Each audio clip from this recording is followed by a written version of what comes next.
আসসালামু আলাইকুম রহমতুল্লাহি ওয়া বারাকাতুহু।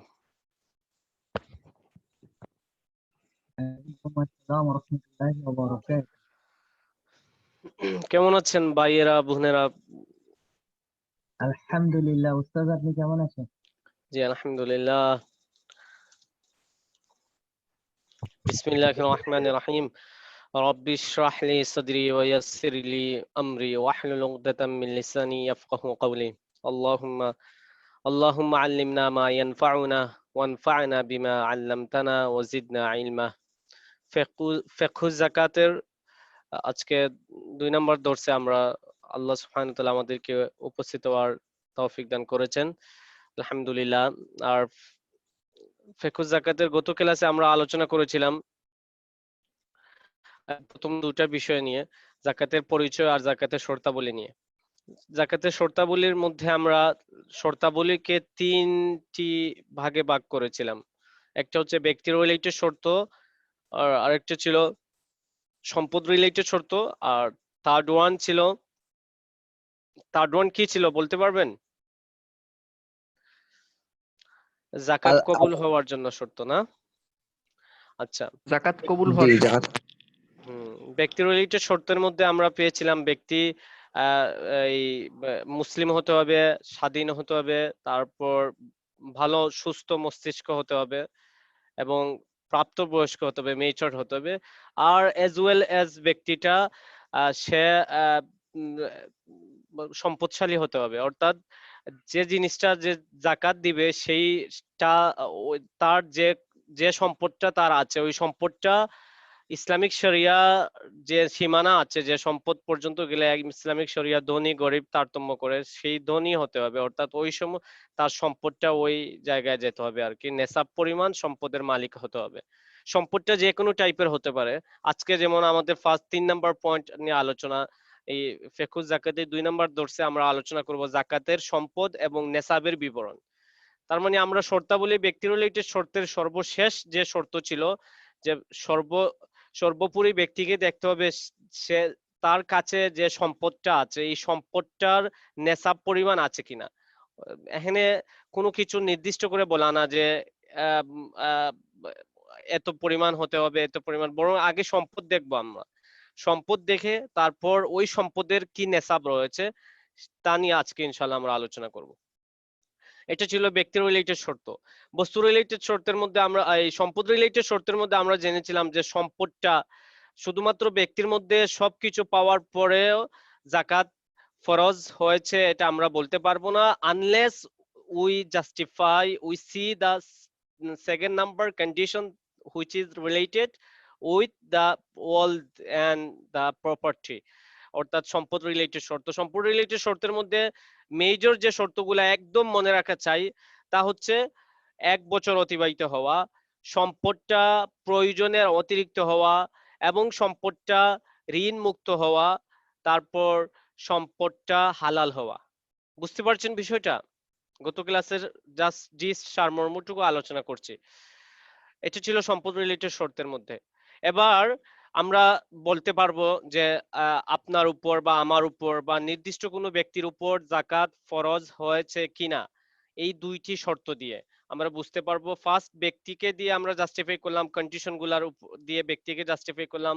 2 নাম্বার ব্যক্তির সম্পদটাকে আমরা জাস্টিফাই করলাম যে এটা এই সম্পদটা জাকাত দেওয়ার জন্য এলিজেবল কিনা।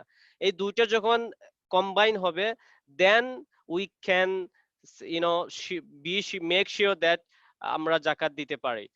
তারপর 3 নম্বর শর্ত ছিল জাকাত কবুল হওয়ার জন্য। জাকাত কবুল হওয়ার জন্য যে শর্ত, এক নম্বর হচ্ছে ইন্টেনশন আল্লাহর জন্য থাকা, আর 2 নম্বর হচ্ছে এখলাস থাকা এবং এই জাকাতের নিয়ত করা আর কি। ইন্টেনশন আল্লাহর জন্য, নিয়ত করা যে আমি জাকাত দিচ্ছি, এটা অন্তরে নিয়ত করা, যাকে দেওয়া হচ্ছে তাকে বলার কোনো দরকার নেই, বরং দিলে তার আত্মমর্যাদায় আহ আত্মমর্যাদার ক্ষেত্রে ঘাটতি হতে পারে, এজন্য আমরা এটা না বলাটাই উত্তম। তবে ইন্টেনশন বলতেই যত নিয়ত আছে সব নিয়তের ক্ষেত্রে আমরা মনে রাখতে হবে যে নিয়ত is something which is related with our heart, not our mouth. Only নজর, মানতটা যেটা আমরা আলোচনা করেছিলাম ফিকহ যাকাতের আগে, মানতের ক্ষেত্রে আমরা বলছিলাম যে মানতটা অন্তরে আনলে হবে না, বরং মানত মুখে উচ্চারণ করতে হয়, আটারেন্স করতে হয়। আর নিয়তের ক্ষেত্রে শুধুমাত্র অন্তরের সাথে রিলেটেড, যে কোনো নিয়ত হোক, হজের নিয়ত, সালাতের নিয়ত, অজুর নিয়ত, তারপর যত ভালো অ্যাকশন, গুড অ্যাকশনের নিয়ত, সব নিয়ত অন্তরের সাথে রিলেটেড, মুখের সাথে না। মুখটা এটা হচ্ছে সেকেন্ডলি উত্তম, কিন্তু আমরা বেশি ফোকাস দিই মুখকে। এটা আমাদের মধ্যে একটা সুপারস্টিশন বা কুসংস্কার বলতে পারি আমরা। ওকে, সো সময় অত্যন্ত কম। আমরা আজকে আলোচনা করব জাকাতের সম্পদ এবং নেসাবের বিবরণ, এই 3 নম্বর পয়েন্ট নিয়ে। এটা দিয়ে আমরা গত ক্লাসের আলোচনাটা আরো একটু ব্রড হবে এবং আরো একটু উইডেন হবে এবং আমরা আরো সুন্দর করে বুঝতে পারবো ইনশাআল্লাহ।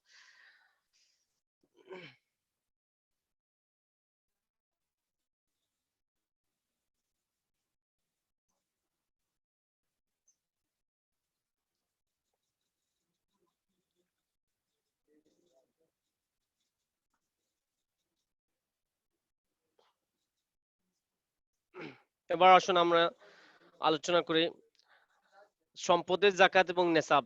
আচ্ছা, ফার্স্ট হচ্ছে সম্পদ, প্রপার্টিস। যেই সব সম্পদ জাকাতের জন্য ধর্তব্য, অর্থাৎ জাকাত আসবে যেসব সম্পদগুলির উপর, সেই সব সম্পদগুলো আমরা এখানে সুন্দর করে সূত্রবদ্ধ করেছে, ফর্মুলেটেড করেছে ইসলামিক ফিকহের, কোরআন সুন্নাহ থেকে নির্গত ইসলামিক ফিকহের আলোকে। তো ফার্স্ট হচ্ছে, আমার সাথে আপনারা বলবেন, এখানে চার প্রকার সম্পদকে আমরা এখানে নিয়ে এসেছি। এই 4 প্রকার সম্পদের সাথে সম্পদশালী ব্যক্তি যদি এই 4 প্রকার সম্পদের মালিক হয়ে ওই সম্পদটা নেসাব পরিমাণ হয়ে যায়, তখন সে ওই সম্পদের উপর জাকাত দিতে হবে। অবশ্যই ওই দুটি শর্ত অ্যাপ্লাই করবে। সো এখন আসেন, আমরা পৃথিবীর যত মানুষ, যত মুসলিম হোক, মুসলিম ব্যক্তি, এই 4টা সম্পদের সাথে আমরা আমাদের ওয়েলথ, আমাদের প্রপার্টিস এই 4টা প্রকারে থাকতে পারে। 1 নম্বর হচ্ছে স্বর্ণরূপা এবং সকল মুদ্রা। বলুন, স্বর্ণরূপা এবং সকল মুদ্রা। স্বর্ণরূপ এবং সকল মুদ্রা। 2 নম্বর বাহিমাতুল আনআম। বলুন। আর 2 নম্বর বাহিমাতুল আনআম। উট, গরু, দুম্বা, ভেড়া, ছাগল। উট, গরু, দুম্বা, ভেড়া, ছাগল। উট, গরু, দুম্বা, ভেড়া, ছাগল। হ্যাঁ, এটার কেউ উট, এক্সাম্পল দিলাম। বাহিমাতুল আনাম মানে 4 ফুটেড অ্যানিমেল। আমার সাথে বলুন, সবাই একসাথে বলুন, ভাই বোন সকলেই।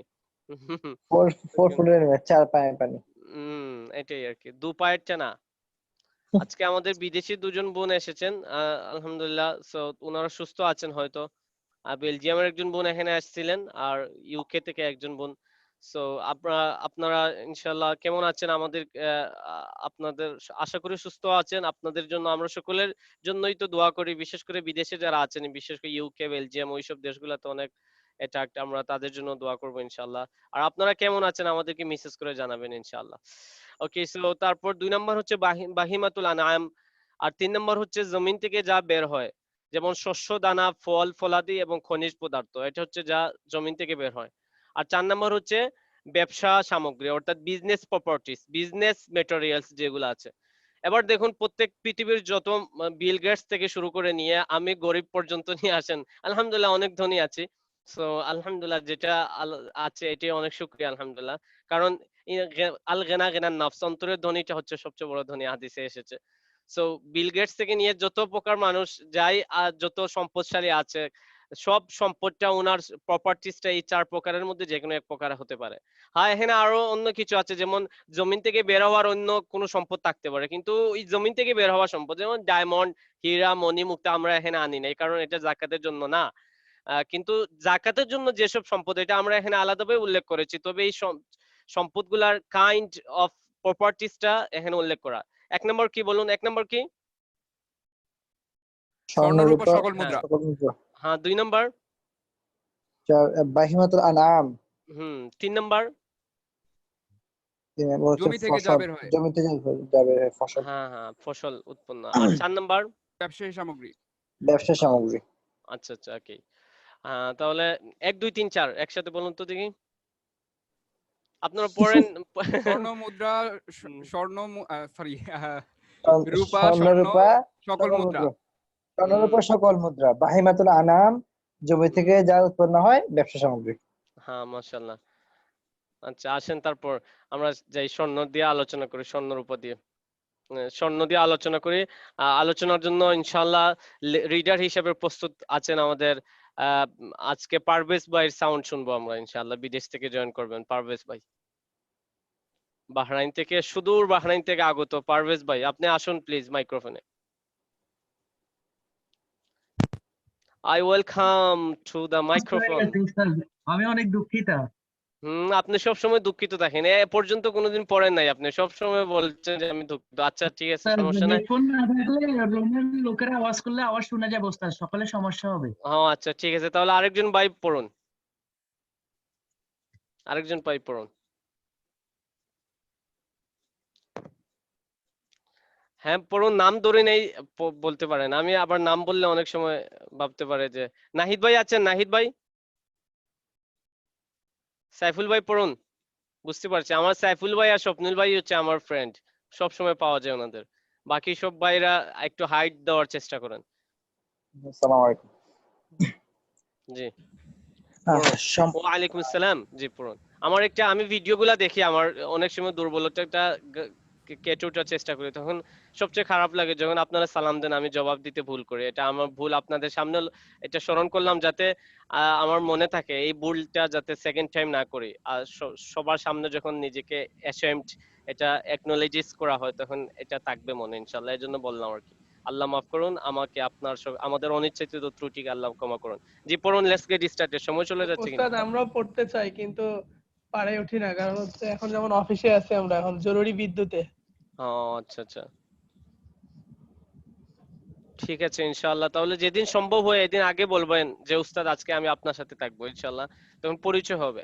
তারপর আমি 1902 ব্যাচকে স্পেশাল ভাবে একটু কি করে ইম্পর্টেন্স মনে করি, কারণ এখানে আপনাদের সাথে আমার ক্লোজলি রিলেটেড হয়েছে।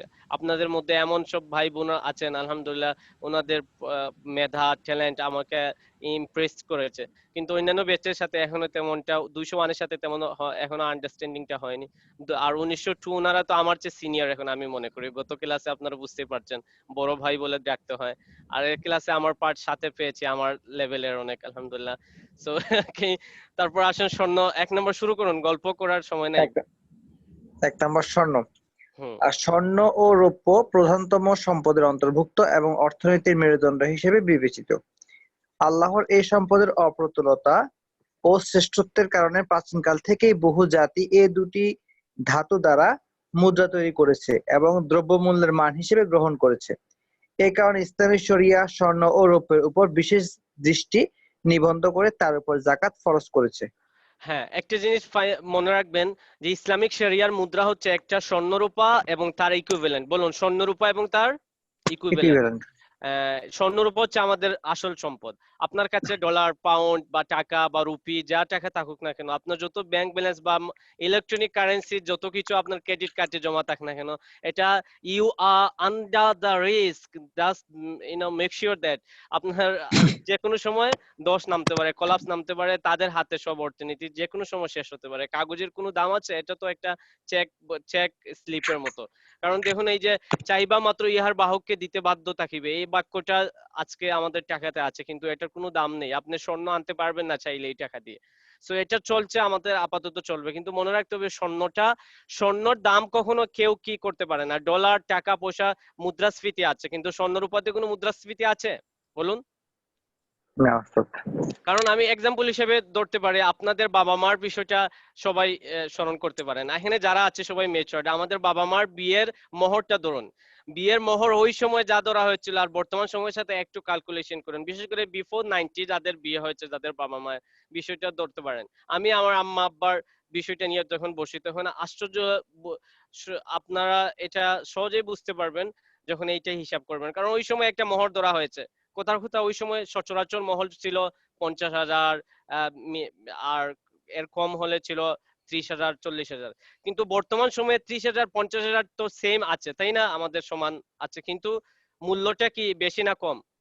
আগের 1990 সালের কথার কথা, একজন মহিলার 1990 সালে তার মোহর ধরা হয়েছিল 50,000 টাকা।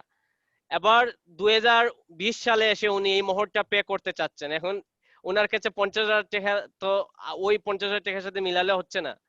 কিন্তু ওই সময় যদি না 50,000 ওস্তাদ, টাকার স্বর্ণটা দিতেন, ওই সময় যদি 50,000 মূল্যমানের স্বর্ণটা উনি জমা করে রাখতেন, অথবা মোহরটা যদি স্বর্ণর মাধ্যমে দেওয়া হতো, টাকার মাধ্যমে না, তাহলে আজ থেকে এই 20 বছর পর 2020-এ এসে এই স্বর্ণটার দাম 50,000 থাকতো নাকি বেড়ে যেত বলেন? বেড়ে যেত। এই সহজ হিসাবটা বুঝে আসলে তখন বুঝা যাবে যে স্বর্ণরূপা হচ্ছে আসল কত। স্বর্ণরূপা আমাদেরকে অবশ্যই স্বর্ণরূপার এখন লাস্ট আওয়ার চলতেছে, কিয়ামতের খুব সন্নিকটে আমরা আছি। কখন কি হবে, ডলার ব্যবস্থাও শেষ হয়ে যেতে পারে, বিশ্ব ইকোনমিক্স এর এমনিতেই ধস নেমেছে। তো স্বর্ণরূপা হচ্ছে আমাদের দুর্দিনে কাজে আসবে ইনশাআল্লাহ। স্বর্ণরূপা হচ্ছে আমাদের আওয়ার প্রপার্টিস, আর we must save our this properties, we must rescue our this lost history inshallah aziz. But inshallah this time is so approaching, at the time of appearing the Imam Mahdi inshallah. It's this day is so soon is gonna come inshallah. Okay, so আসেন আমরা আলোচনা করি।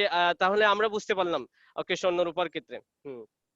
আচ্ছা, তারপর রাসূলুল্লাহ সাল্লাল্লাহু আলাইহি ওয়াসাল্লামের ক্ষেত্রে এবার আসুন স্বর্ণরূপার যাকাতের যে নেসাব, যেটা আমরা সম্পদ প্রকার আলোচনা করব, তারপর সাথে সাথে নেসাব আলোচনা করব।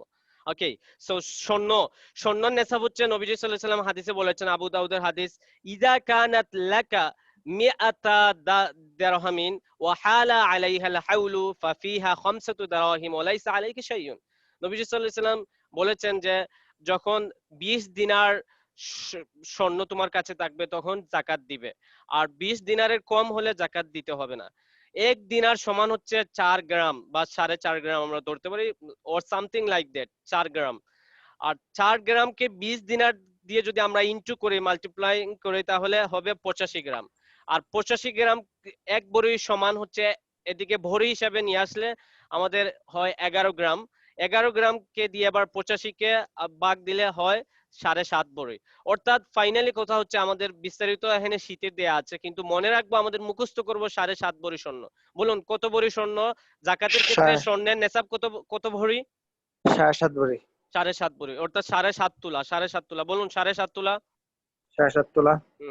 ওকে, ওই 7.5 তোলার পরিমাণ স্বর্ণর বাজার মূল্য হিসেবে আমরা আগে বের করে ওই টাকাটাকে শতকরা 2.5%, অর্থাৎ 40 ভাগের 1 ভাগ জাকাত দিতে হবে। দেয়ার নিয়ম এটা হচ্ছে, ব্যক্তির মালিকানায় যে ক্যারেটের স্বর্ণ আছে সেই ক্যারেটের প্রতি গ্রাম স্বর্ণের বাজার দর জানতে হবে প্রথমে। অতঃপর 1 গ্রাম স্বর্ণের মূল্যকে তার কাছে যে কয় গ্রাম স্বর্ণ রয়েছে তার সংখ্যা দিয়ে গুণ দিবে। এভাবে স্বর্ণের গ্রামকে মুদ্রায় পরিণত করতে হবে। অতঃপর মোট মূল্য থেকে 2.5 অর্থাৎ 40 ভাগের 1 ভাগ জাকাত দিলে এটাই হচ্ছে স্বর্ণের জাকাত, 7.5 ভরি স্বর্ণ। ওকে, আর রূপার ক্ষেত্রে আসেন। রূপার ক্ষেত্রে হাদিসে আমরা নবীজি সাল্লাল্লাহু আলাইহি ওয়াসাল্লাম বলে দিয়েছেন যে 200 দিরহাম। এভাবে 200 দিরহামকে আমরা বর্তমান তুলা হিসেবে যদি করি তাহলে হয় 52.5 তোলা রূপ্য। কত? 52.5 তোলা। কত তোলা হয়? 52 তোলা। 52 তোলা। তো 52.5 তোলা রূপা যদি থাকে আমাদের কাছে তখন জাকাত আসবে। তখন 52.5 তোলার জাকাত ওই মূল্যটা বাজার মূল্য, কন্টেম্পোরারি বাজার মূল্যর শতকরা 2.5 অর্থাৎ 40 ভাগের 1 ভাগ জাকাত দিয়ে দিতে হবে। কোথাও একজনের কাছে আছে 7 ভরি স্বর্ণ। অঙ্কের মাধ্যমে, যে যারা এখানে ম্যাথ নিয়ে পড়ছেন ওনারা সহজ বুঝবেন। জাকাতের সব আলোচনা ম্যাথমেটিক্সটা যারা আমার সাথে থাকবেন ইনশাআল্লাহ। আমাদের ফেক বুঝতে গেলে সবার দরকার আছে, একজন ফিজিক্স সাবজেক্টের দরকার পড়ে, ম্যাথমেটিক্স এর দরকার পড়ে, তারপর ভালো মেডিকেল ডক্টরের দরকার পড়ে, মেডিকেল সায়েন্সের, বেশি করে মেডিকেল সায়েন্সের দরকার পড়ে আমাদের। ওকে, তারপরে আসুন আমাদের, তাহলে আমরা একজন মহিলার অথবা একজন ব্যক্তির কাছে 7.5 ভরি স্বর্ণ আছে। এখন 7.5 ভরি স্বর্ণের বর্তমান দাম হচ্ছে, যদি 22 ক্যারেটের হয় তাহলে এটা দাম গড়াতে পারে 7.5 থেকে 8 লক্ষ টাকা। সো এই 8 লক্ষ টাকাকে সে 40 দিয়ে ভাগ দিবে, ভাগ দিয়ে 1 ভাগ জাকাত দেবে। বুঝতে পারছেন বিষয়টা? হবে।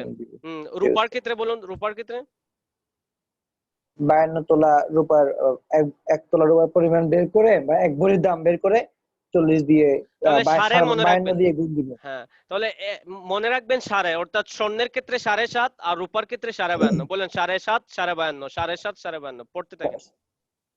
7.5 52 7.5 52 7.5 52।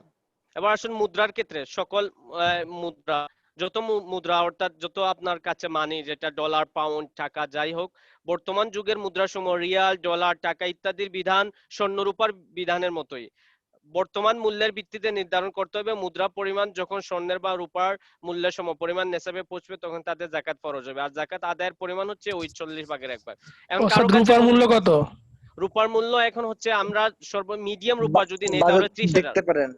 হ্যাঁ, বাজার দর আমি দেখেছিলাম এটা এখন জানি না, এখন তো গোটা ওয়ার্ল্ডের অবস্থা ভিন্ন, বাকি 30,000 টাকার কাছাকাছি হয়ে যায়। সো এখন যদি কথার কথা যাই হোক, আমরা এটা জানতে পারবো একদম ইজি। আপনি গোল্ড স্মিথের কাছে চলে গেলে এটা জানতে পারবেন, স্বর্ণকারের কাছে গেলে সেই খুব সহজে বলে দিবে। ওকে, সো অথবা নেটের গুগলের মাধ্যমে আমরা দেখতে পারি। কথার কথা ফর এক্সাম্পল আমরা ধরলাম 30,000 টাকা 52.5 তোলা রূপার দাম। এবার এই 52.5 তোলা রূপার দাম যে 30,000, আমরা জাকাত দিতে গেলে আমাদেরকে কত হাজার টাকা জাকাত দিতে হবে? একটা সহজ অঙ্ক করেন তো প্লিজ। 30,000 টাকার জাকাত, 30,000 টাকা জাকাত, এটা হচ্ছে 2.5%। হ্যাঁ 2.5% হিসাবে 40,000 টাকা যদি ধরি আমরা এক্সাম্পল, তাহলে সহজ হিসাব 4 ভাগের 40 ভাগের 1 ভাগ 1,000 1,000 টাকা। টাকা। এটাই হচ্ছে জাকাত, একদম নাথিং। ওই কারণে আমরা এই জাকাত যে মানুষ দেয় না, আসলে দেখুন জাকাতকে মানুষ কিয়ামতের একটা গ্রেট একটা সাইন হচ্ছে মাইনর সাইনের মধ্যে, এটা হচ্ছে মানুষ জাকাতকে জরিমানা মানুষ মনে জাকাত করবে। দিতে অস্বীকার করবে। হ্যাঁ হ্যাঁ, জরিমানা মনে অস্বীকার করবে, জরিমানা মনে করবে। অথচ দেখুন আসলে জাকাত এত বেশি কিছু না, বরং এটা একটা অ্যাকাউন্ট ট্রান্সফার হচ্ছে আমাদের, টাকা কমছেও না, এটা জাস্ট ট্রান্সফার করছে। আমরা গত ক্লাসে আলোচনা করছি। জি, এবার এই স্বর্ণ রূপার মাধ্যমে আমরা যতগুলা এই রিলেটেড মাসালা আছে, আপনাদের অনেক মনের অনেক মাসালা এখন মানে মনে হচ্ছে, সো সবগুলা মাসালা ইনশাআল্লাহ চলে আসতে পারে। কমন গুলা আমি নিয়ে এসেছি এখানে ফিকহের গ্রন্থ থেকে। আপনি আমাদের স্বপ্নিল ভাই, আপনি আসুন একটু, এসে ওইগুলা আমাদেরকে পড়ে শুনিয়ে দেন। কোন জায়গা থেকে উস্তাদ? যদি হ্যাঁ সোনার ওই রূপা এখান সেটা, থেকে? হ্যাঁ হ্যাঁ হ্যাঁ হ্যাঁ, এটা হচ্ছে রিলেটেড মাসালা স্বর্ণ রূপা। আচ্ছা, যদি সোনা, রূপা, টাকা পয়সা কিংবা বাণিজ্য দ্রব্য এগুলোর কোনোটি পৃথকভাবে নিসাব পরিমাণ না থাকে, কিন্তু এসবের একাধিক সামগ্রী এ পরিমাণ রয়েছে যা একত্র করলে 52.5 তোলা রূপার সমমূল্য বা তার চেয়ে বেশি হয়, তাহলে এক্ষেত্রে সকল সম্পদ হিসাব করে জাকাত দিতে হবে। গেট বাই হার্ট, এটা হচ্ছে আমাদেরকে মাস্ট মনে রাখতে হবে। অনেকে ভুল ধারণা, মিসকনসেপশন, যে আমার তো 7.5 ভরি স্বর্ণ নেই, অথবা আমার 52.5 তোলা স্বর্ণ নেই, 52.5 তোলা রূপা নেই, তো আমার জাকাত আসবে না। কিন্তু এ ধরনের কোনো সুযোগ আছে বলুন? না। মিলায় দিতে হবে, সবগুলা মিলায় দিতে হবে। এটি হচ্ছে লেটেস্ট ফতোয়া, এবং সকল জমহুর ফুকাহায়ে কেরামরা একমত হয়েছেন এই ফতোয়ার উপর। এটাতে গরিবের কল্যাণ। অর্থাৎ আপনার কাছে মনে করুন 1 ভরি স্বর্ণ আছে, 1 ভরি স্বর্ণের উপর কি জাকাত আসে বলুন? 1 ভরি স্বর্ণ 1 বছর অতিবাহিত হওয়ার পর না জাকাত উস্তাদ, আসে? আসবে না। না এক্ষেত্রে আপনার আসলে 1 ভরি স্বর্ণর দাম যদি ভাঙ্গান, আপনি দাম যদি বাজার দরটা যদি বের করেন, আবার অন্য সাথে সাথে আপনার রূপাও আছে কিছু, বা 52.5 তোলা না হলেও মনে করুন 30 তোলা রূপা আছে আপনার, তো 30 তোলা রূপা, 1 ভরি স্বর্ণ এবং নগদ কিছু টাকা আছে। এই সব টাকাগুলার ওই শর্তাবলী সব পাওয়া যাচ্ছে, প্রয়োজনের উদ্ধৃত এগুলা। সো এই সব টাকাগুলাকে এক করে দেখতে হবে 52.5 তোলা রূপার সম পরিমাণ হয় কিনা। অর্থাৎ 52.5 তোলা রূপার সম পরিমাণ ধরুন 30,000 টাকা আমরা ধরলাম। সো 30,000 টাকার মূল্য মতো যদি হয়ে যায় এইসব ম্যাটেরিয়াল সম্পদগুলা, তাহলে জাকাত চলে আসবে। তাহলে কি আসবে? জাকাত চলে আসবে। জাকাত চলে আসবে, হ্যাঁ। তারপর আসুন 2 নম্বর পয়েন্টে যান।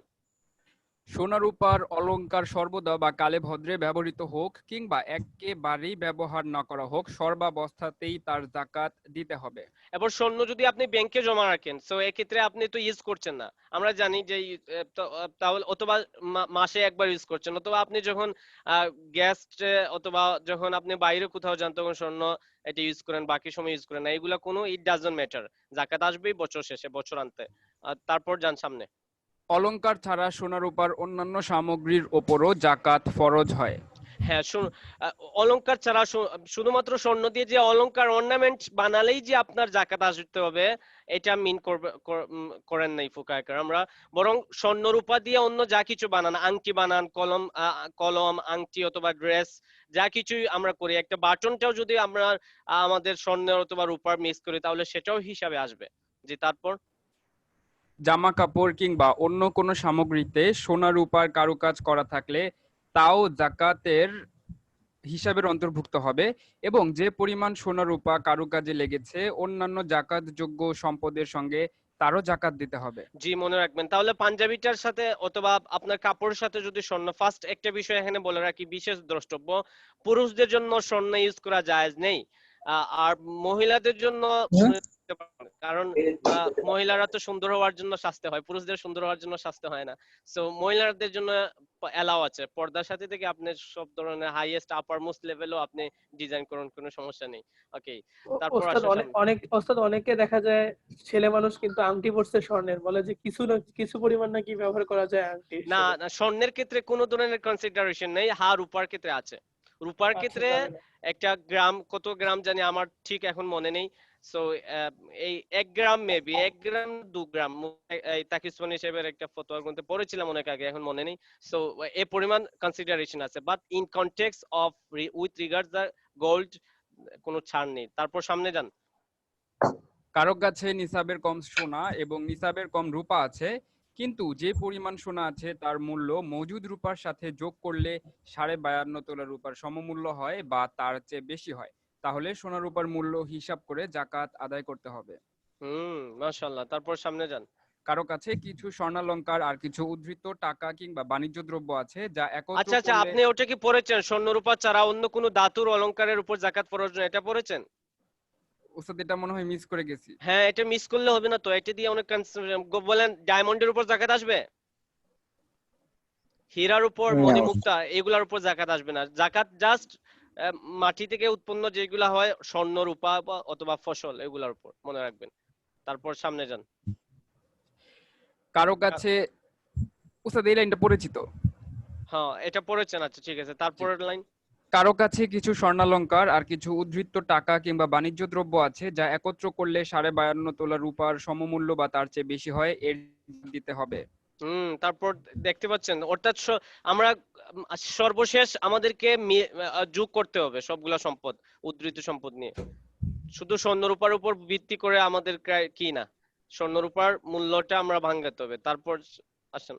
কারো কাছে নিসাবের কম রূপা আর কিছু উদ্ধৃত টাকা বা বাণিজ্য দ্রব্য আছে যা একত্র করলে 52.5 তোলা রূপার সমমূল্য বা তার চেয়ে বেশি হয়, এরও জাকাত দিতে হবে। জি, তারপর। নিসাবের অতিরিক্ত সোনা রূপা টাকা পয়সা ও বাণিজ্য দ্রব্যের জাকাত আনুপাতিক হারে দিতে হবে। বুঝতে পারছি। তারপর। কারো কাছে সোনা রূপা টাকা আচ্ছা, পয়সা নেশাবের অতিরিক্ত সোনা রূপা যা টাকা পয়সা ও বাণিজ্য দ্রব্যের জাকাত আনুপাতিক হারে দিতে হবে। বলুন অঙ্ক অঙ্ক স্বপ্নিল ভাই বুঝবেন, আপনি রেস্টুরেন্ট চালাচ্ছেন, বলুন আপনি এটা কি বুঝলেন? উস্তাদ সম্পূর্ণটা যোগ করে ওইটার উপর 2.5% ধরবো, হ্যাঁ হ্যাঁ, তাই না? আনুপাতিক।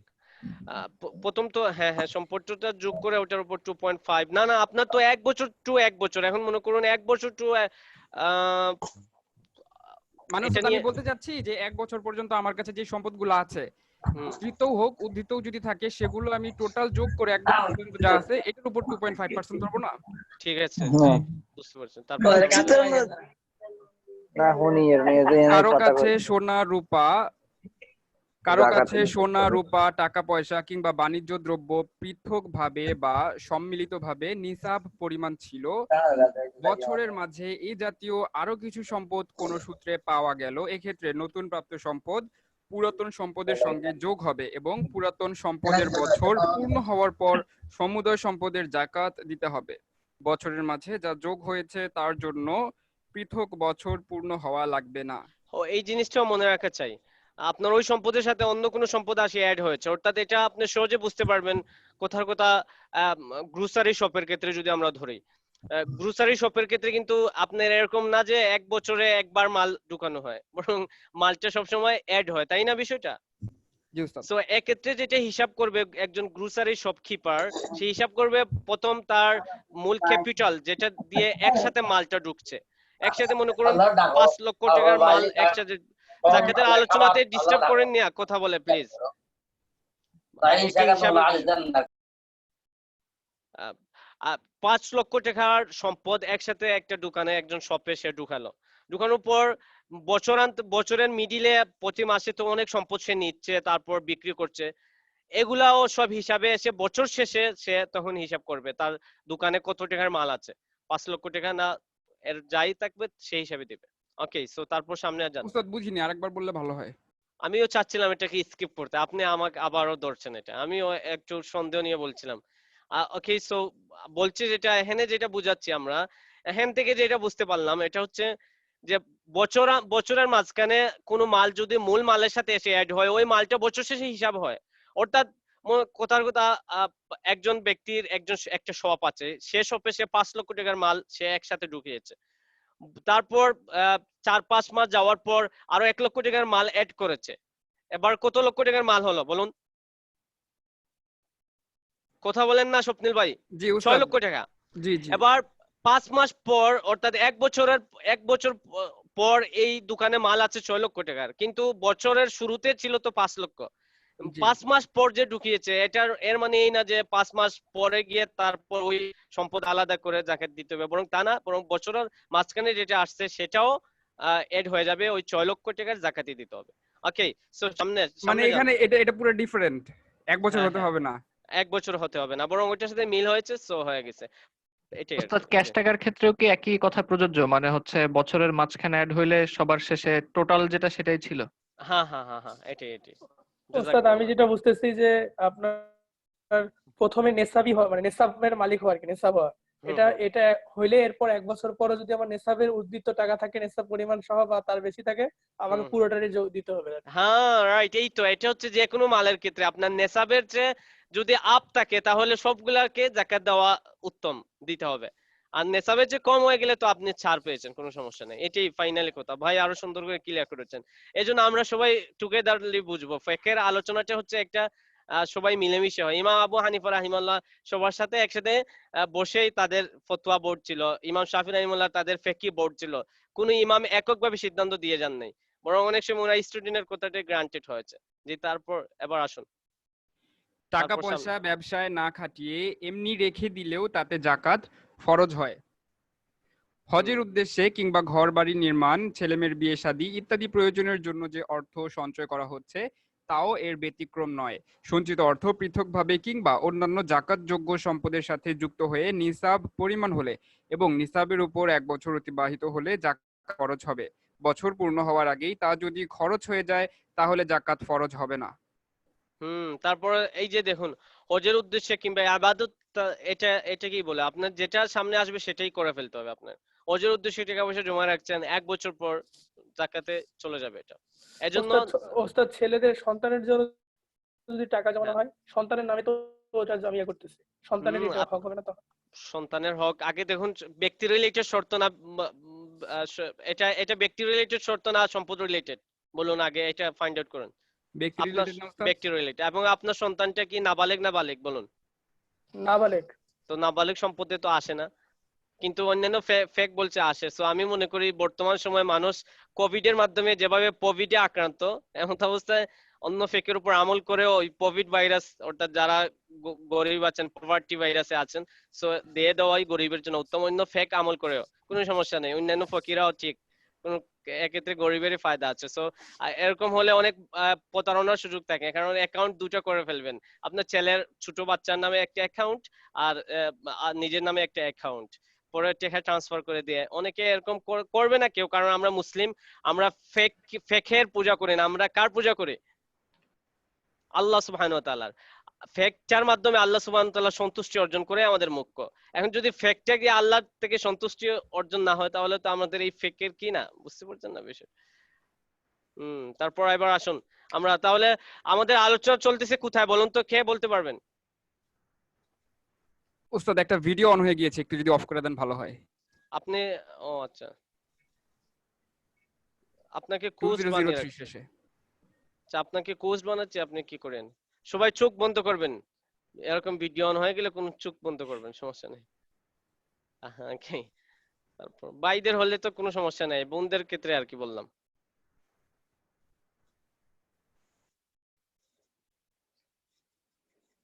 হুম হুম।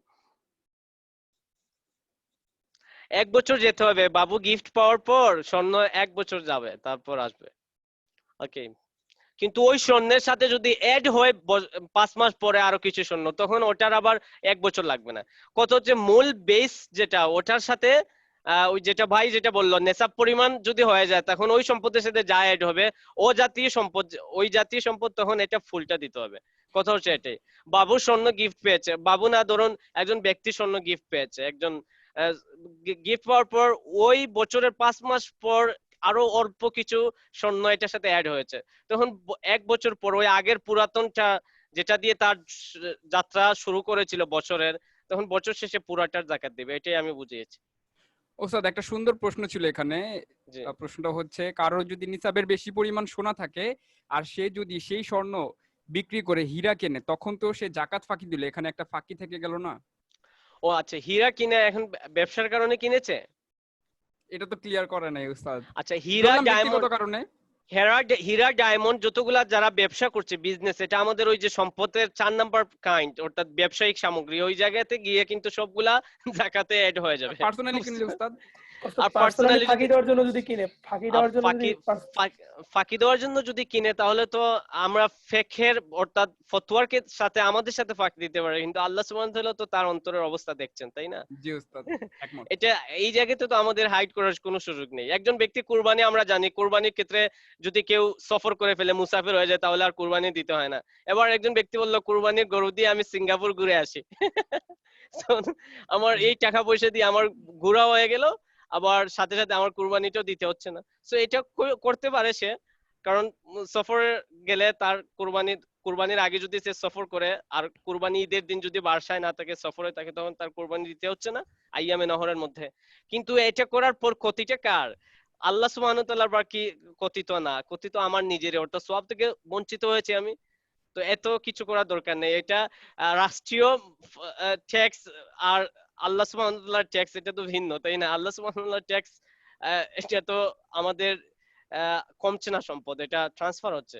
রাষ্ট্রীয় ট্যাক্সের ক্ষেত্রে এটা আমাদের উচিত রাষ্ট্রীয় ট্যাক্সকে যথার্থ সম্মান দেয়া, এবং এটা আমাদের আমানতের বিষয়, বান্দার হক এটা, আর ওটা তো আল্লাহর হক, এক্ষেত্রে তো আরো ডাবল রিওয়ার্ড। ওকে, ইনশাআল্লাহ আসুন তাহলে আমরা আলোচনা করছি সম্পদের প্রকার আর সম্পদের নেসাব নিয়ে। তাহলে সম্পদ কয় ভাগে ভাগ করেছি আমরা? জাকাত যোগ্য সম্পদ কয় প্রকার বলুন? 3 প্রকার। এই 4 তো প্রকার। শেষ করে ফেলছেন, আবার পিছনে চলে যাবো প্রয়োজন। বলুন 4 প্রকার কি কি? স্বপ্নিল ভাই স্মরণ করে দেন আমার দুস্থকে। স্বর্ণ রূপা সকল মুদ্রা, বাহিমাতুল আনাম। 2, 3 নাম্বার। 3 নাম্বার হচ্ছে জমিন থেকে যা বের হয়। হুম, 4 হচ্ছে ব্যবসায়িক সামগ্রী। হ্যাঁ এটাই। 2, 3 হচ্ছে গ্রামীণ মানুষের মধ্যে পাওয়া যায়, এটা স্মরণ করতে পারেন। 2, 3 অর্থাৎ বাহিমাতুল আনাম, উট, গরু, মহিষ, ছাগল, দুম্বা, ভেড়া, এটা গ্রামীণ মানুষ। তারপর 3 নাম্বার ফসলি জমি, অর্থাৎ জমিন থেকে যা উৎপন্ন, এটাও গ্রামীণ মানুষ। আর 1 আর 2 হচ্ছে আমাদের সমাজের বিল গেটসরা আছে 1 আর 2 এ। বুঝতে পারছেন বিষয়টা? ওকে, তাহলে 2টা ধনীদের মধ্যে পাওয়া যায়, আর 2টা গ্রামীণ, 2টা উরবান এরিয়া যারা সম্পদশালী, আর 2টা আর কি গ্রামীণ। এটা একটু মনে রাখার জন্য কৌশল, এটা এরকম ফেকের কিছু না এটা। ওকে, সো 2 নম্বর বাহিমাতুল আনআম। নবীজি সাল্লাল্লাহু আলাইহি সাল্লাম এই বিষয়ে হাদিসও উল্লেখ করেছেন, অর্থাৎ পশু চতুষ্পদ 4-footed অ্যানিমেলেরও যাকাত দিতে হবে। নবীজি সাল্লাল্লাহু আলাইহি সাল্লাম বলেছেন, মা মিন রাজুলিন তাকুনু লাহু ইবিলুন আও বাকারুন আও গানামুন লা ইউআদ্দি হাক্কাহা ইল্লা উতিয়া বিহা ইয়াউমাল কিয়ামাতি আযামা মা তাকুনু আসমানাহু।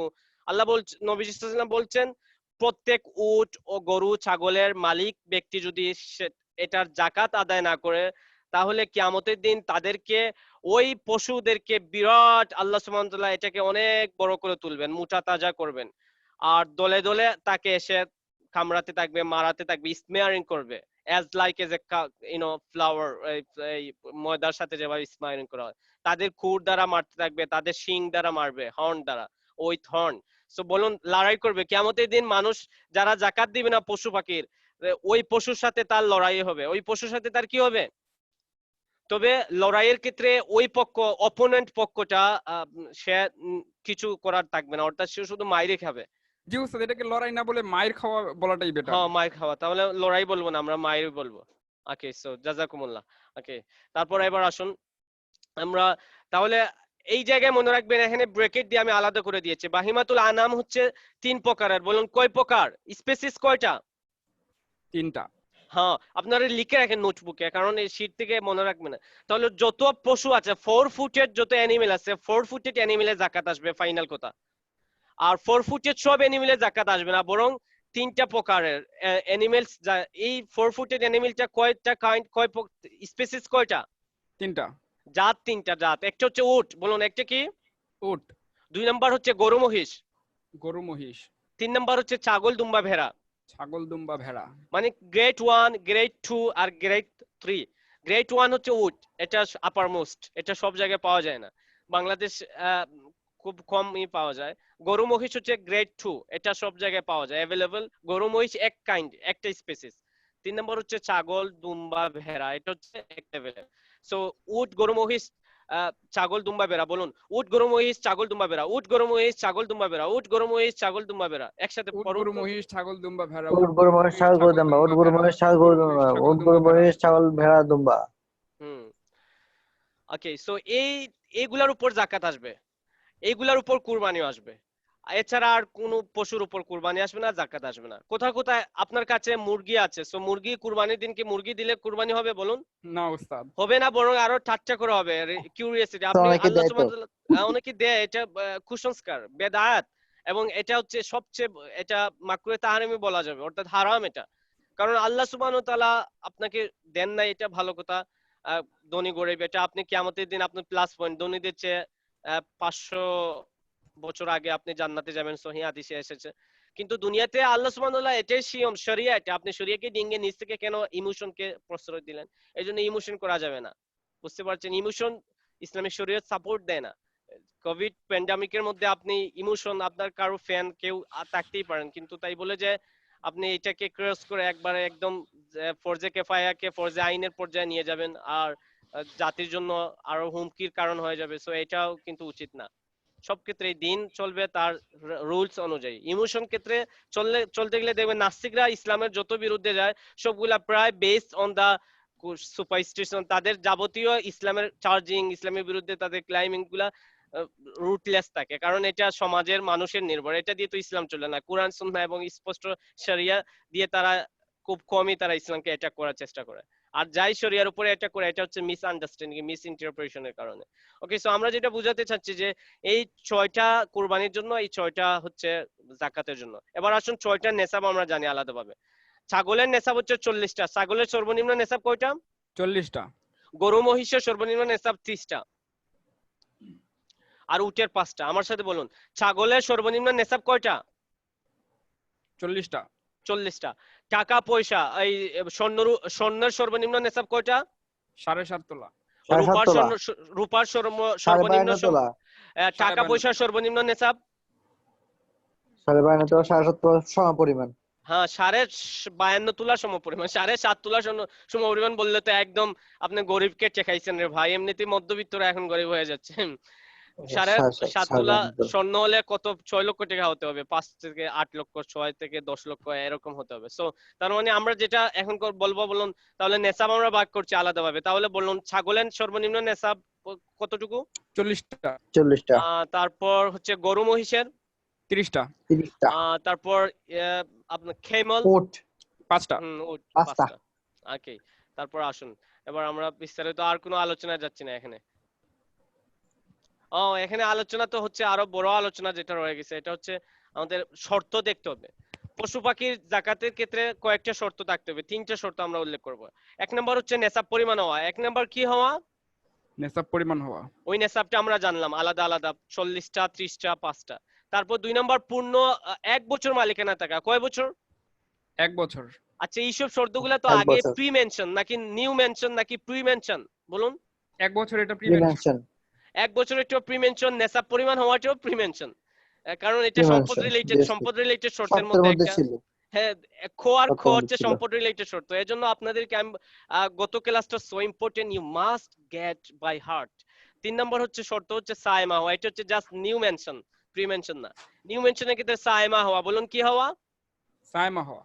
সাইমা ওয়াজেদ সায়মা হওয়া। নাকি সাইমা হওয়া? সাইমা হতে হবে। সা এমন শব্দের অর্থ হচ্ছে যেটা বিচরণ করে, জমিনে বিচরণ করে খায়, অটোমেটিক্যালি আল্লাহ সুবহানাহু ওয়া তাআলার সে রিজিককে ভক্ষণ করে, অর্থাৎ তার নিজ ইচ্ছে সে ঘুরে ফিরে খায়, জমিনে জমিনে বিচরণ করে খায়, এটা হওয়া সাইমা হওয়া। 3 নম্বর কি? সাইমা হওয়া। কথা সায়মা বলেন। হওয়া। সাইমা হওয়া। আচ্ছা, গরুর ফার্ম, এখন প্রশ্ন হচ্ছে গরুর ফার্মের ক্ষেত্রে আপনারা কি বলবেন? গরুর ফার্মের পশুরা তো 1 বছর 2 বছর যায়, তারা কি জমিন মরুভূমিতে চড়ে খায় নাকি তাদেরকে খাওয়ানো হয়? তাদেরকে খাওয়ানো হয় খাওয়ানো উস্তাদ। হয়। They eat or they are eaten. তাদেরকে They are খাওয়ানো, eaten. They are they are eaten, not from the active sense, instead the passive Passive. sense। দেখেন ইংলিশ গ্রামারও কাজে লাগছে ফ্যাক্ট বোঝার জন্য। ওকে, ওস্তাদ, এক্ষেত্রে কি এগুলা কি ব্যবসায়িক পণ্য হিসেবে ধরা হবে? হ্যাঁ, পয়েন্ট হচ্ছে আপনি এদিকে না আসলে তো ওদিকে আছে আমাদের অপশন খোলা। আপনি বাঁচতে পারবেন না, গরিবের হক দিয়ে যেতে হবে আপনাকে। অনেকে হয়তো বলতে পারে ওস্তাদ যে আমার তো নিশ্চয়ই গরুর ফার্ম আছে, দরিদ্রের মধ্যে বঞ্চিত হ্যাঁ, অধিকার রয়েছে। অনেকে বলতে পারে গরুর ফার্ম আছে, সো আমার গরুগুলা তো সায়েমা না, তারা তো ময়দানে 1 বছর বিচরণ করে না, 1 বছর বিচরণ করতে হবে না, মনে রাখতে হবে অধিকাংশ সময়। এখানে আমি বলে দিয়েছি, ফিকহে এটা দেয়া আছে, ফুকাহগণ বলেছেন বছরের অধিকাংশ সময় নিজেই সে বিচরণ করবে। রাখাল তাক, এটা কোনো সমস্যা না, কাউমেন তাক কোনো সমস্যা না, কিন্তু নিজে নিজে বিচরণ করবে। তাকে এনে they are not eating, but they eat from themselves. এটা কি করবে, এটাই হচ্ছে আসল। ওকে, সো ওস্তাদ এখন তাকে আমরা যে আমাদের সমাজে যেসব ফার্ম গুলা পাওয়া যায়, গরুর ফার্ম, উটের ফার্ম, যেই ফার্ম হোক, ফি নাফসিহি, অর্থাৎ পার্টিকুলারলি এইসব গরু থেকে আপনি বলবেন না যে তোমার 30টা গরু আছে, একটা গরু চলে দিতে হবে, এরকম না, বরং তার এই শর্তটা পাওয়া যাচ্ছে না, অর্থাৎ সায়মা হওয়ার শর্ত, অর্থাৎ বিচরণ করছে না। অতএব আপনাকে যেটা করতে হবে, একজন ফকি হিসাবে আপনাকে ওই জায়গায় গিয়ে বিবেচনা করে, মুফতি হিসাবে আপনাকে দেখবেন যে এই গরুটা তো বছরের অধিকাংশ সময় ময়দানে ছিল না, এটাকে খাওয়ানো হচ্ছে, ফার্মের মধ্যে এটাকে চেরিশিং করা হচ্ছে। সো এক্ষেত্রে আপনি যেটা বলবেন, তাহলে শর্ত হাইড হচ্ছে, সো আমি তোমার গরু 30টা থেকে একটা নিতে পারছি না গরিবের জন্য, অথবা ছাগল তোমার 40টা থেকে একটা নিতে পারছি না, instead just give me the whole your business capitals money before the 1 years calculation. 1 বছরের হিসাব, পূর্বের 1 বছরের হিসাবের ক্যালকুলেশন আমার সামনে তুমি প্রেজেন্ট করো, দেন ওটার উপরে 1 বছর পরে মূল্য, অর্থাৎ 4 নাম্বার যে প্রপার্টি, ব্যবসায়িক পণ্য, সেই হিসাবে চলে যাবে আপনার। গট ইট ক্লিয়ার হয়েছে নাকি? জি স্যার, বুঝতে পেরেছি। ওকে, এবার আসুন তাহলে, এবার আসুন সামনে, যেভাবে পশু জাকাত আদায় করব আমরা, পশু জাকাত আদায় করব যেভাবে, এবার আসুন এটা একটু আলোচনা করে নেই। আচ্ছা, এই যে কথা বললাম সায়মা হওয়ার শর্ত, এটা কোথায় পাইলাম? এটা আরিফুল ইসলাম তার থেকে বলছে নাকি কোনো কি হাদিসে আছে? এইটা সূক্ষ্মভাবে হাদিসেই আছে। যেমন দেখুন, এই যে মুআয রাদিয়াল্লাহু আনহু বলছেন, মুআয রাদিয়াল্লাহু আনহু, এখানে হাদিস আছে বুখারীর কিতাবুজ যাকাতের, এবং সকল ফুকাহা কেরাম এটাকে মেনে নিয়েছেন, একজন ফকিহ শুধু মানেন নাই সায়মাটা, ইমাম মালিক রাহিমাহুল্লাহ। ওকে, فإذا كانت سائمة الرجل ناقصة من 40 شاة واحدة فليس فيها صدقة। কারো গৃহপালিত ছাগলের সংখ্যা 40 থেকে একটি কম হলে তার উপর যাকাত নেই। তাহলে এই সায়েমা এখানে উল্লেখ করা হয়েছে, অর্থাৎ ময়দানে চষে বেড়াবে। আচ্ছা, এবার আসুন সহজে আমি চারটা দেখাচ্ছি, এখানে আর পড়ছি না, সময় কম। Time is so short, the clock is against us. ওকে, তারপর আসুন ছাগলের ক্ষেত্রে, ছাগলের সর্বনিম্ন নেসাব কয়টা? 40টা। 40টা। 40টা। 40-এর কম হলে জাকাত দিতে হবে না। সংখ্যা আসুন, 40 থেকে 120 পর্যন্ত হলে একটা ছাগল, 40 থেকে 120 পর্যন্ত একটা ছাগল। হ্যাঁ 121 থেকে 2টা পর্যন্ত 2টা ছাগল। 200 পর্যন্ত 2টা ছাগল। হ্যাঁ, আর 201 থেকে 300 পর্যন্ত 3টি ছাগল। 3টি ছাগল। অর্থাৎ এখানে মিডিলে কয়টা গ্যাপ থাকে? 40 থেকে 120 কত? 100, তাই কত? 80 80 80 80 80 80, তাহলে বিটুইন 80টা থাকলো, তো 80, তারপর 121 টু 200, এখানেও 80টা থাকলো, গ্যাপ 80টা। তারপর 20 200 করে থেকে বাড়ে নাকি 300, উস্তাদ? হ্যাঁ 200 করে, তারপর প্রতি 100তে একটা ছাগল দিতে হবে, 300 থেকে নিয়ে প্রতি 100তে একটা ছাগল। বুঝতে পারছেন বিষয়টা? এটা মনে রাখেন, এটা বেশি এজ ইউজুয়াল আপনি অ্যাপ্লাই করতে পারবেন না, কারণ আমাদের আর সেই যুগ নেই, অর্থাৎ আপনি গরুর খামার, এই জাতীয় টাউন বন্দরে মানুষ থাকতেই পারছে না, আর এখন তো বাসায় থাকাটাও কঠিন হয়ে যাচ্ছে। সো এমত অবস্থায় আপনি গরু ছাগল, আমার আবার ছাগল আছে আলহামদুলিল্লাহ, আমার 5টা ছাগল আছে, আমি আমার বাসায় বাড়িতে এটা আছে। আমি তো গ্রাম্য স্যার 35টা লাগবে। হ্যাঁ হ্যাঁ, 35টা লাগবে আরো উস্তাদ। 35টা লাগবে। আরো 35টা লাগবে, তবে আমি গ্রামীণ ব্যক্তি আর কি, রুরাল পিপলস, তো এই জন্য বললাম এটা গর্ব, কারণ আমি আম্মাকে কালই বললাম যে আমার বিয়েতে একটা ইনশাআল্লাহ জড়াইয়া দিব ইনশাআল্লাহ, আর আইএমের উস্তাদ, স্টুডেন্টরা যদি আইএমএ যায় গেট ইনশাআল্লাহ। টুগেদার নিয়ে আসেন একটা। না না, গেট টুগেদারে না, বরং আমার অলিমা যেখানে দাওয়াত থাকবে সেখানে যেতে হবে অবশ্যই। অলিমা যদি আমাদের হোটেল আল সালাদিয়াতে হয়, স্বপ্নিল ভাই পার্টি এখানে রেস্টুরেন্টে, সো এখানে নিয়ে আসবো, কোনো সমস্যা নেই। জি উস্তাদ, তবে কোনো সমস্যা নেই। তবে ছাগল রাখেন আপনি, নবীজি সাল্লাল্লাহু আলাইহি ওয়াসাল্লাম বলেছেন ওয়ালাউ বি শাতিন, ছাগল দিয়ে হলে অলিমা করতে আগ থেকে রেডি করে রাখেন, ছাগলে অনেক বরকত হয়। আরে একটা ছাগল আমি কিনেছিলাম, এখন খবর নিয়ে দেখলাম যে প্রায় 1 বছর যেতে না যে 5টা হয়ে গেছে আমাদের। বুঝতে পারছেন, ফার্ম একটা করে ফেলতেছি অলরেডি। আর এটা কোনো ছাগলের কোনো কি না, ছাগলে কি না খায় মানুষ বলে, কোনো টাকা পয়সা খরচ করতে হবে না, ছাগলে কি না খায়, সব কিছুই খায় ছাগলে, সমস্যা নেই। ওকে, সো আসুন তারপরে, তাহলে 40 থেকে 120 কয়টা? একটা। হুম, আল্লাহ, অনেকে ভাত খান নাই, ভাত সমস্যা নাই, ভাত খেতে পারেন, খান, খোলা রেখে ভাত খান। তারপর গরুর যাকাত আসেন, শুধুমাত্র বোরিং ফিল করে ফেক নিয়ে আমি 2 ঘন্টা পড়লাম এবং 1 ঘন্টা আসিও যদি তারপর শুধু ফেক পড়াই তারপরে নিজেরও বোরিং আপনাদের বোরিং, মাঝে মধ্যে এরকম কিছু ফুর্তিও হওয়া চাই তাই না বলুন? প্রিন্সিপাল জি ঠিক স্যার। রেখে অর্থাৎ কোরআন সুন্নাহর উপর থেকে কিছু ফুর্তি করা যায়, নবীজি সাল্লাল্লাহু আলাইহি ওয়াসাল্লাম তা করতেন। বুঝতে পারছেন, পুরাটা হাসিতে কৌতুক লিমিট ওভার না করে বরং লিমিটের ভিতরে করা যায়। তো আপনি খাবার কে আসবেন ফেকের ক্লাসে, আপনি কিভাবে খাবার না খেয়ে বসলেন? আপনি এখানে 115 আপনি কিভাবে বসলেন? যে জায়গায় সালাতের জামাত তরক করা যায় যাচ্ছে, ফেকের উপরে যদি আপনি বিজি থাকেন তাহলে জামাত আপনি কি করতে পারেন? এই জায়গায় ত্যাগ করতে পারেন, আর ওই জায়গায় আপনি খাবার না খেয়ে খাবারকে ত্যাগ করেছেন ফেকের জন্য, বরং আহ, খাবার খাবেন আগে। তারপর আসুন গরুর ক্ষেত্রে আসেন। গরুর জাকাতের ক্ষেত্রে 30 থেকে শুরু হবে, 30 থেকে 10 পর্যন্ত যাবে, 10-10। গরুর ক্ষেত্রে 10-10, 30 থেকে 39 বলুন, 30 থেকে 39 কত কয়টা? বুঝি না একটা। উস্তাদ, তাবি লিখা। হ্যাঁ আরবি লেখা, এর একটা। জন্য একটা হাদিসে আসেন, চলে যায় গরুর হাদিসে আসেন, গরুর হাদিসে যাই। গরুর গরুর হাদিস, গরুর হাদিসে যেটা আছে, সরি গরু সংক্রান্ত হাদিসে আর কি, তিরমিজি শরীফের হাদিস, মুআজ রাদিয়াল্লাহু আনহু নবীজি সাল্লাল্লাহু আলাইহি ওয়াসাল্লাম যখন ইয়ামানে গভর্নর হিসেবে পাঠান, ইয়ামানের যখন মুখ্যমন্ত্রী হিসেবে পাঠান, তখন এটা বলে দিয়েছিলেন, বাআসানি রাসূলুল্লাহ সাল্লাল্লাহু আলাইহি ওয়াসাল্লাম ইলাল ইয়ামান ওয়া আমারানি আন আখুযা মিনাল বাকরি মিন কুল্লি 40 মুসিন্না ওয়া মিন কুল্লি 30 তাবিআন। তাহলে দুইটা শব্দ শিখেন, বলেন মুসিন্না, মুসিন্না তাবিআ। মুসিন্না তাবিআ। তাবিয়া। মুসিন্না তাবিআ। মুসিন্না তাবিআ। মুসিন্না তাবিয়া। হ্যাঁ ওকে, তাহলে এই দুইটা মনে রাখেন। এবার আসেন, মুসিন্না অর্থ হচ্ছে 2 বছরের গরু। মুসিন্না অর্থ কি? 2 বছরের গরু। 2 বছরের গরু। তাসনিয়া, তাসনিয়া শব্দের অর্থ হচ্ছে দ্বিবচন। তাসনিয়া শব্দের অর্থ তৃতীয়। হ্যাঁ দ্বিতীয়। দ্বিবচন। হ্যাঁ মুসিন্না, ওই যে সিনটাইন ইসনাইন ওই সানাত, ওইটা থেকে মুসিন্না আসছে। তারপর আসুন দুই আর এটা তাসনিয়া জামা। ওই মুসিন্না অর্থ হচ্ছে 3 বছরে পদার্পণকারী, আর তাবিয়ান অর্থ হচ্ছে 2 বছরে। বুঝতে পারছেন বিষয়টা? জি উস্তাদ। ওকে, সো আসেন তারপরে 30 থেকে 39 হলে 2 বছরের গরু দিবে। কি দিবে? 2 বছরের গরু দিবে। 2 বছরের বয়স থাকতে হবে গরুর আর কি, সর্বনিম্ন আর কি। এর আগে দিলে হবে না, এটা একটু ডিফারেন্স কাইন্ডস। ছাগলের ক্ষেত্রেও এটা অবশ্যই 1 বছরের নিচে হতে পারবে না।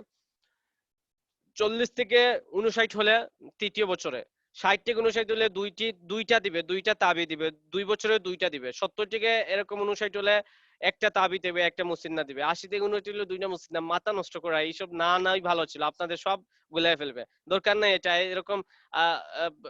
জাস্ট মনে রাখেন গরুর নেসাব শুরু হবে কত থেকে? 40 থেকে না 30 থেকে? 30 থেকে। ওকে, এটা মনে রাখেন আপাতত বিগিনারদের জন্য, আর শীটে দেয়া থাকবে, আপনারা যদি চান নিজে নিজে শিখে নেবেন। উটের ক্ষেত্রে আসুন, উটের সর্বনিম্ন নেশাব হচ্ছে 5টি। 5 থেকে 9 পর্যন্ত একটা ছাগল দিবে, উট তো আর দিতে পারবে না। 5 থেকে 9 পর্যন্ত কয়টা দিবে? একটা ছাগল। একটা ছাগল। 10 থেকে 14 পর্যন্ত দুইটা ছাগল, এভাবে আছে দিবে। তার সর্বনিম্ন ফাইনালি পরীক্ষায় আসবে এবং আপনার মনে রাখে হচ্ছে 5টা, সর্বনিম্ন 5টার মধ্যে একটা ছাগল। ওকে, সো গৃহপালিত পশু জাকাতের জন্য যেসব বিষয় লক্ষণীয় রাখবেন, এটা দুষ্ত্রুটি মুক্ত হতে হবে। এরকম না যে আপনার সব যত ফল্ট আছে সব ফল্ট ওয়ালাটা দিয়ে দিলেন, এটা হবে না। কারণ আল্লাহ সুবহানাহু ওয়া তাআলা সূরা বাকারার 267 নম্বর আয়াতে বলছেন, ইয়া আইয়ুহাল্লাযিনা আমানু আনফিকু মিন তাইয়্যিবাতি মা কাসাবতুম, বলছেন যে তোমরা ভালো উত্তম কিছু আল্লাহর জন্য তোমরা খরচ করো। আল্লাহর জন্য উত্তম কিছু করতে হবে আমাদের। তারপর 2 নম্বর হচ্ছে প্রতিটি পশুর যে জাতি রয়েছে জাকাত তার জাতি দ্বারা আদায় করতে হবে, ওই স্পেসিস থেকে দিতে হবে। আপনার ছাগলের জাকাত গরু থেকে দিলে হবে? উটের ক্ষেত্রে তো হচ্ছে স্যার। হ্যাঁ উট ব্যতীত এই যে দিলাম, exception is not an example. ছাগলের ক্ষেত্রে গরু থেকে দিলে হবে না, গরুর জাকাত আবার ছাগল থেকে দিলে হবে না। শরীয়ত কর্তৃক নির্ধারিত বয়সের হতে হবে, এটা মনে রাখতে হবে। এটা শরীয়ত কর্তৃক নির্ধারিত বয়সে হতে হবে, বয়সের আগে দিলে হবে না। আর পশুটা মধ্যম মানের হতে হবে, এত আপার মোস্ট লেভেলের হবে না, বরং মধ্যম মানের দেওয়াটাই নবীজি সাল্লাল্লাহু আলাইহি ওয়াসাল্লাম সরাসরি মুআজ রাদিয়াল্লাহু আনহুকে বলছিলেন যে তুমি কি করো, মানুষ থেকে তুকাজ মিন আগনিয়াহিম ফাতুরাদ্দু ইলা ফুকারাহিম, এটাই বলছেন যে ওয়াকারা ইমামু আলাইহিম ফাইয়াক ওয়াত্তাকি দাওয়াতুল মাজলুম। এই যে হাদিসে নবী সাল্লাল্লাহু আলাইহি ওয়াসাল্লাম এখানে মধ্যমটা নেওয়ার জন্য মুআজ রাদিয়াল্লাহু আনহুকে বলেছিলেন মধ্যমটা দেওয়া। একবারে নিম্নটা দিব না, উচ্চটাও দেওয়া উচিত না, বরং মধ্যমটা আমরা দিব। এটা ছিল উটের ক্ষেত্রে যাকাত। তারপর আমরা কাল ইনশাআল্লাহ আমরা অন্যান্য সম্পদের যাকাত আদায় কি করব ইনশাআল্লাহ। এটাই ছিল that's all for all of the days. Okay, আচ্ছা এবার আমরা একটু সামারাইজ করি আলোচনাটাকে। আলোচনাটাকে একটু সামারাইজ করি। আপনাদের প্রশ্ন থাকলে করেন, সমস্যা নেই। ওস্তাদ আমার একটা প্রশ্ন ছিল। জি উস্তাদ বলুন।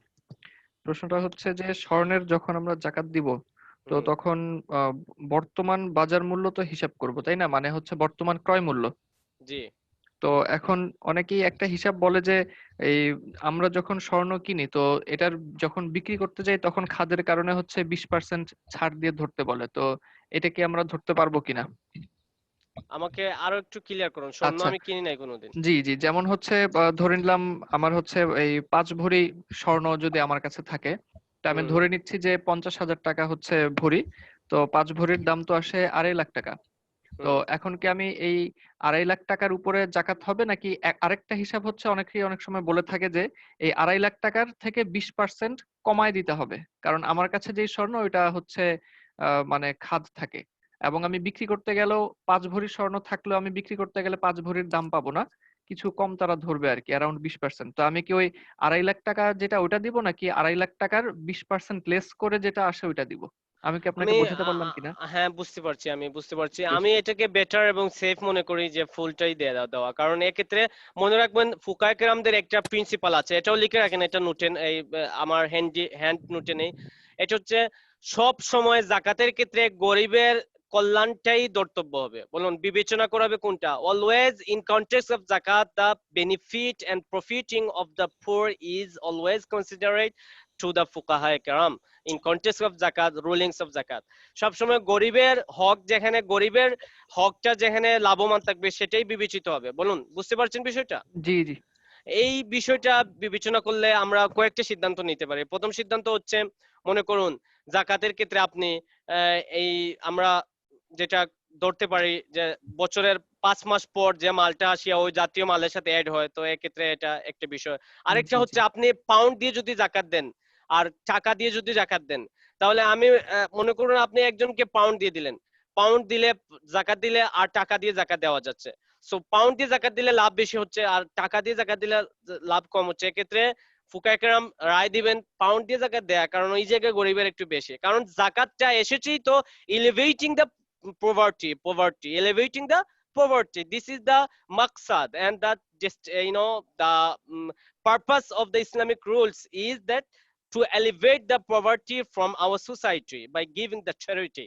এটা হচ্ছে ইসলামিক শরিয়ার মূল মাকসাদ বা লক্ষ্য।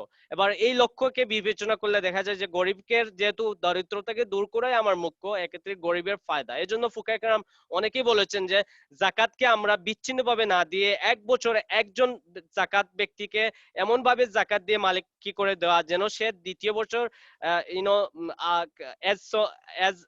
আরেক বছর আসতে না আসতেই সে নিজে জাকাত দেওয়ার অধিকারী হয়, ক্যাপাবিলিটি অর্জন হয়ে যায় তার। এই পজিশনে এই মাথায় রেখে একজনকে জাকাত দিয়ে দাও। আপনি 500 করে সবাইকে না দিয়ে একজনকে এক বছর দেন, দিয়ে সে ধনী হোক, তারপর সে আরো জাকাত দিবে। এভাবেই তো আমরা উই ক্যান লাইটলি ভাবে, আমরা গ্রাজুয়ালি ভাবে এভাবেই এলিভেট করতে পারি আমাদের সমাজ থেকে, সোসাইটি থেকে, স্টেট থেকে, কান্ট্রি থেকে গরিব দরিদ্রতাকে। ইনশাআল্লাহ আল্লাহ সুবহানাহু ওয়া তাআলা আমাদেরকে শরিয়া মেনে আমাদেরকে জাকাত দেওয়ার তৌফিক দান করুন। আজকের ক্লাস থেকে আল্লাহ সুবহানাহু ওয়া তাআলা আমাদের বেনিফিট নেওয়ার তৌফিক দান করুন।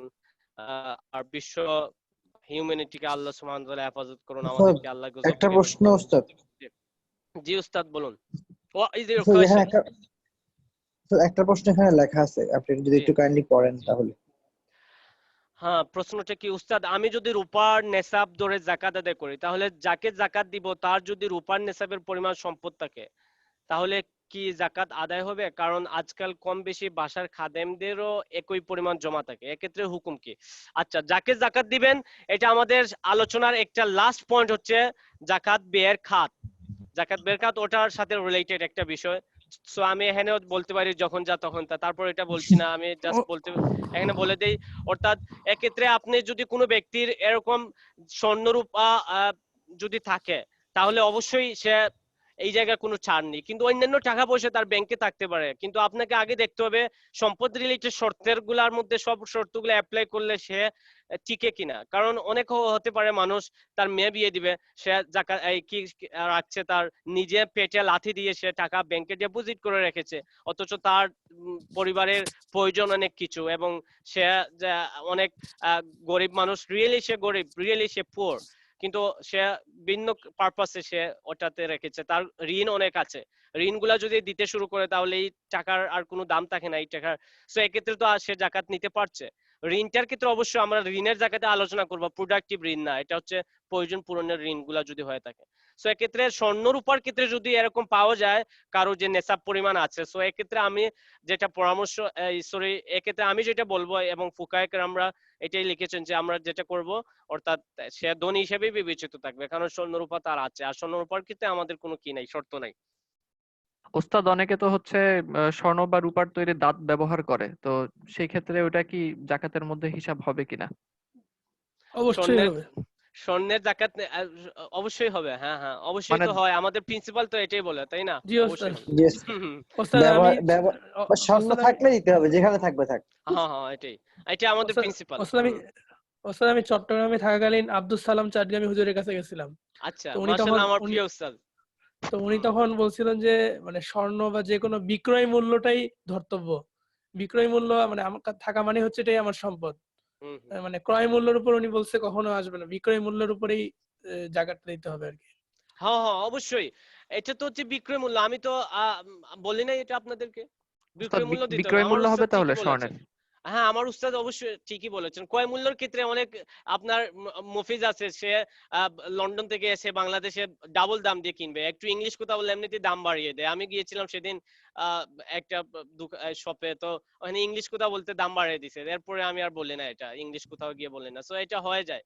এক্ষেত্রে আপনি কি বলবেন, এর কোনো ক্রাইটেরিয়া তো থাকবে না এক্ষেত্রে ক্রয় মূল্য হলে, কারণ এক এক মানুষের কি অনুযায়ী অনেক লাভ করবে অনেক ক্ষতি করবে, কিন্তু বাজার মূল্য ধরতে হবে। ওভারঅল স্বর্ণ ক্যারেট যাদের সমিতি থেকে কি নির্ধারণ করা হচ্ছে, এটাই আমার উস্তাদ ঠিকই বলেছেন।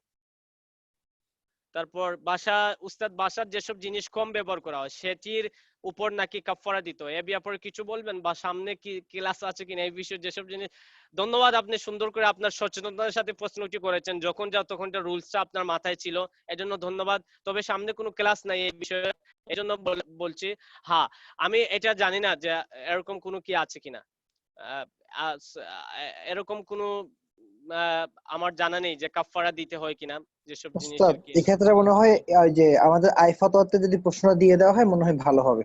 হ্যাঁ আইফতুয়াতে দিয়ে দেন, আইফতুয়াতে প্রশ্ন দিয়ে দেন। উস্তাদ, স্বর্ণ গয়নার জাকাত কি যথাযথভাবে মেপে আদায় করতে হবে? কিছু গিফটের গয়না আছে, আচ্ছা, কিছু গিফটের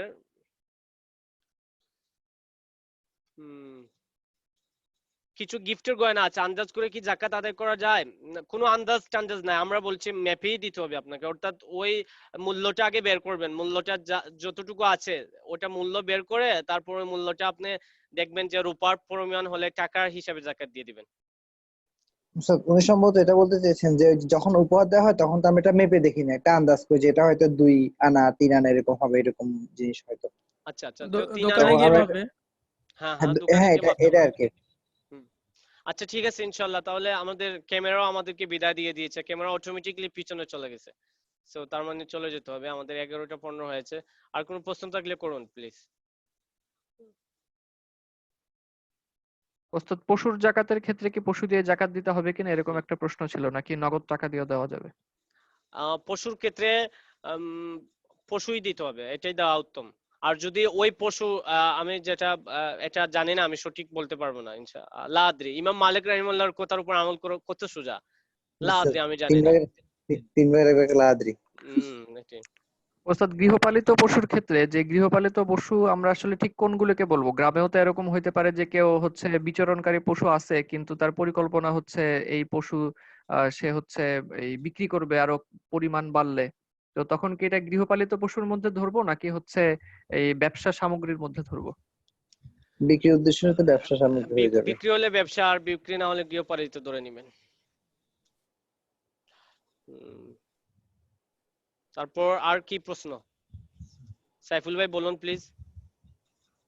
তো এখানে একজন বলেছেন যে ওই যে 15 টাকার উপরে প্রশ্নটা, ও 15 টাকার পাওনাটা, উপর ওনাকে বলুন যখন যা তখনটা। যখন যা তখন তা। হুম, কারণ এটা হচ্ছে আমরা সামনে ঋণের জাকাতে আলোচনা করব, ঋণ জি, গ্রহীতা আর ঋণ দাতা, আপনারা মিস করলে অনেক মিস করবেন, অনেক কিছু মিস স্যার। করবেন, আর মিস না করলে সামনে পারবেন।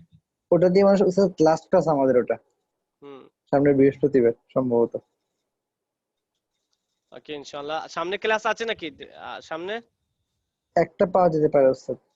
রোজা কি মানে রমজান কোন দিন থেকে শুরু হয় সেটার উপর আর কি। আমাদের ক্লাস তো ওস্তাদ বৃহস্পতিবার, নেক্সট ক্লাস ফিকের।